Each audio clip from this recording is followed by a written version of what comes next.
Howdy folks, welcome back to Boondockery. This is part 4 of my jumping on the old school bandwagon, aka stuff I used when I was in the Army. Now today's video is going to focus on setting up a low profile shelter, very stealthy, that one soldier would have had when I was in their kit with no need of another person. Now for this setup, you're going to need your complete shelter half.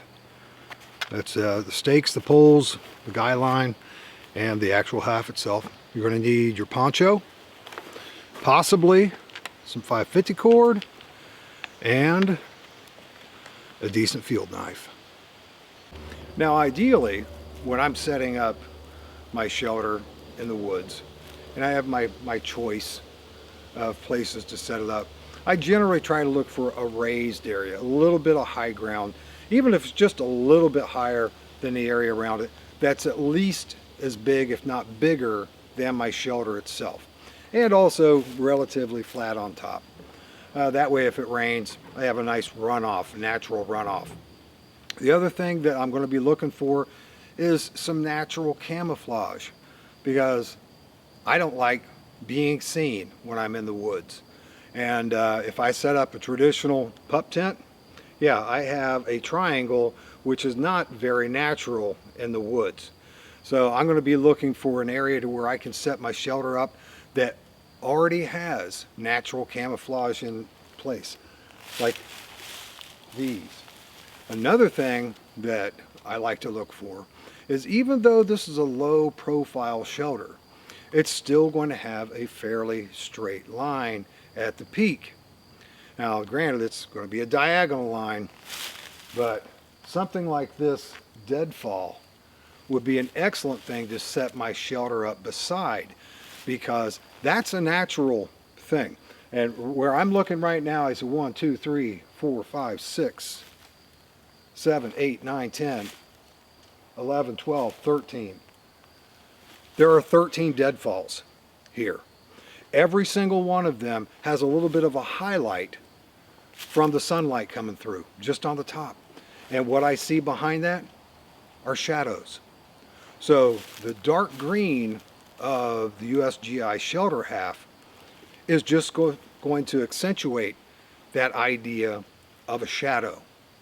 Now in nature, we do have straight lines, we have horizontal lines, but mostly what we usually see are vertical lines and diagonal lines. Again, trees, other types of natural vegetation that's growing in these directions. We tend to pick up on things that don't follow suit with that geometry of the forest. So setting something up right here is pretty much ideal for my purposes, because Mr. Weatherman said 0% chance of precipitation, which could mean at least 50%. However, during last week's 100+ degree weather, we were promised rain a couple days, and if we got a drop, it was just a drizzle and nothing compared to the long periods of saturating rain and thunderstorms that we were supposed to get. So first lesson, you can't trust a weatherman, so sometimes you just gotta wing it. I'm in good faith with the drought we've been going through that we're not going to get some rain. So even though that is a little bit on a slope, it is not on the rise I normally like. It does afford me everything else I would look for to set up my shelter. Now the first thing I'm going to do is I'm going to de-stickify my little site here. I'm going to get all the long bigger sticks, and I'm going to put them off to the side. And all the little stuff I'm just going to chuck in different directions gently, so I'm not making a lot of noise. And I'm going to use those longer sticks once I have my shelter put up as possible additional camouflage, because if you look around, wherever you see little pockets of foliage, you'll see a lot of those smaller sticks creating different angles of highlights because of the reflection of the sun casting shadows in different ways. So if I can break up that slight diagonal line I have with my shelter with a couple of these other sticks, that's going to be an easy camouflage-esque item to add to my camp. De-stickification complete. We'll go ahead and open up one of the shelter half rolls. Well, the only shelter half roll, because this whole thing is all about being able to do a stealthy shelter with what we would have possibly been taking with us. Like I said, when I was in the Cav, we didn't take our shelter halves with us, but I don't know how many in the infantry did or not. I heard back on some of the comments that some did, some didn't, most didn't. Different reasons for that, but we're going to go ahead and put all of our parts into a nice little pile.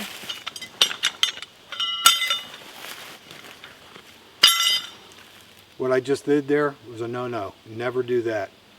When you're watching this, chastise me all you want. That was evil. That could get me dead. So, yeah, I just did that. And I knew better. Yeah, no excuse. Okay. Now, I'm going to line up the stakeout side with the edge of the deadfall.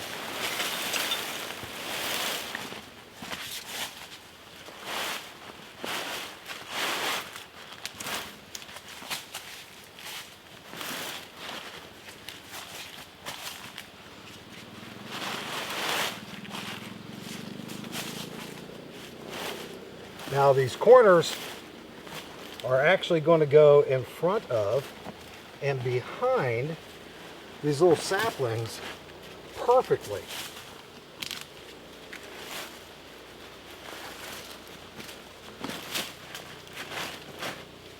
Okay, I'm going to go ahead and put these stakes in and bring you back to show you what I'm going to do with the poles.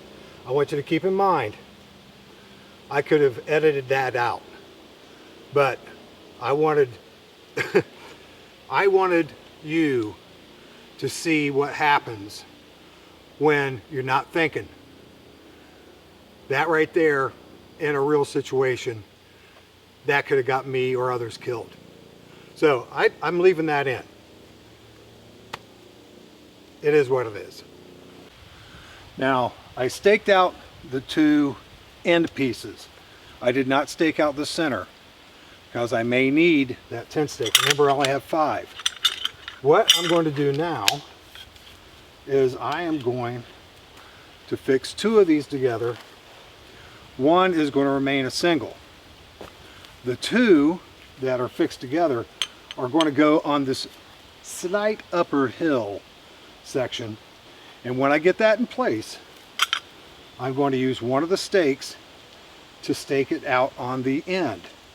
Theoretically, and on most occasions, it's enough tension to hold that in place while I go around and take care of the other side with the single pole.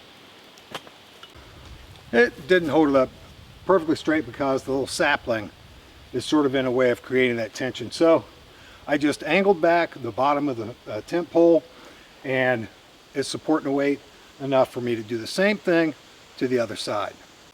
Now I'm going to use the remaining tent stake, and I made a field expedient tent stake, and I am going to guy line out the 2 I guess grommet areas where the tent poles come through. I'm going to stake those out good and tight. Now I'm using 550 cord to guy this out, and the reason I'm using 550 cord as opposed to the guy line that comes with it, as you can see, this is very, very light. And even though it could blend in, being a perfectly straight line like this, it's going to stand out. One thing I wanted to show you is when you're using 550 cord, you have these little eyelets that are in the stakes. And that enables you to pull that really, really good and tight. To be able to get that figure 8 in there.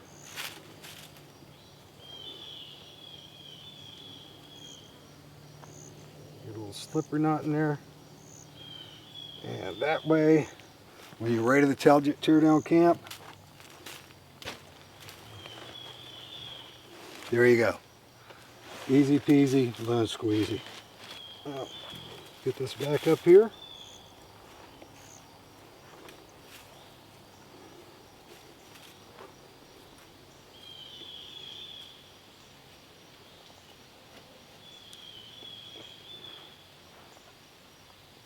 And get the other one staked down.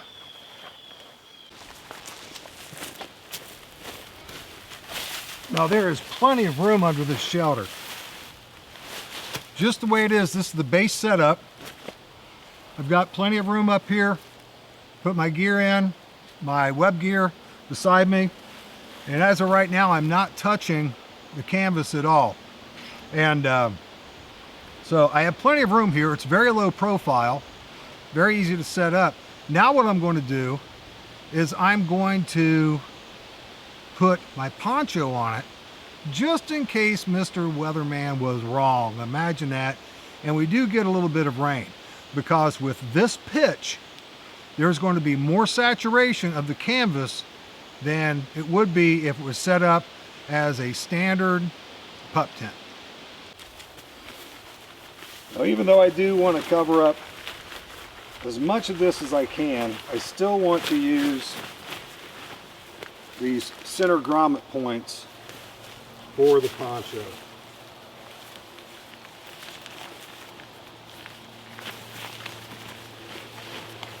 That just helps lay it into position.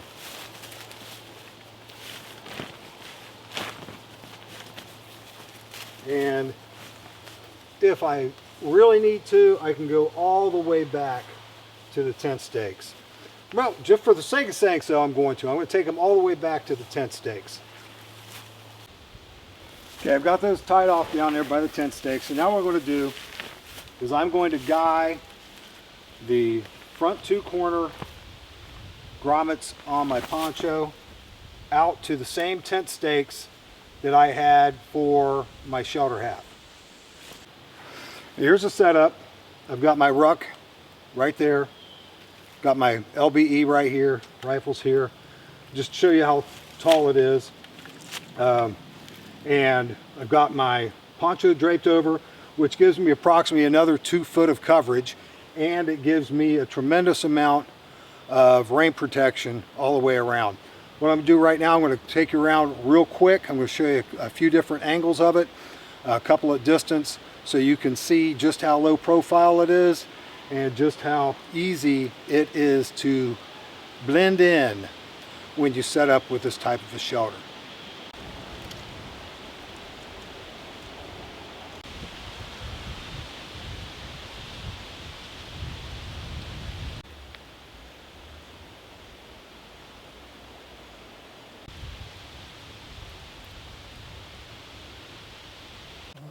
Just a real quick review. Get your shelter half, find a location that you want to put it, the 2 stakeout points that are on the ends where the grommets are, not the snaps. Stake those 2 ends down, pull out the points, pull those out good and taut, stake those down. Up here where you want the high area, which should be the elevated area if you're on uneven ground, you're going to go ahead and put the double pole section back here on the lower section. You put the 1. You guy line both of those out. If you want to add your poncho to it, then you are going to tie the 2 bottom corner grommets to the tent stakes that in this case is by the deadfall.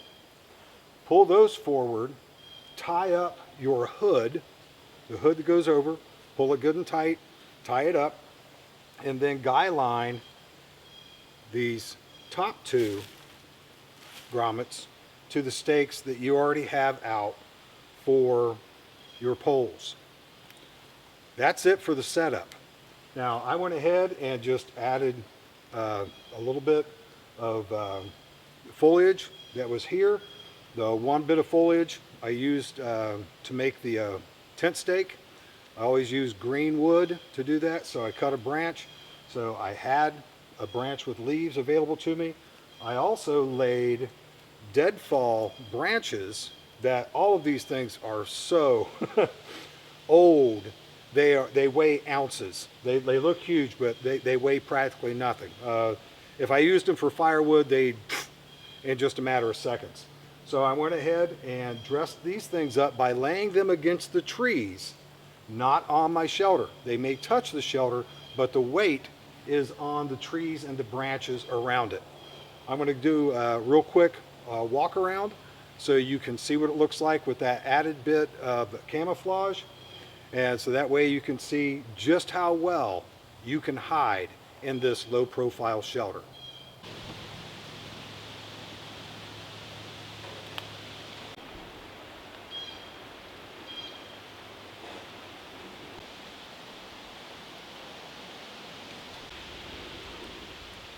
One thing I did want to point out, I forgot to mention, is where all the orange tent stakes are. I simply covered those up with pieces of bark and then some leaves.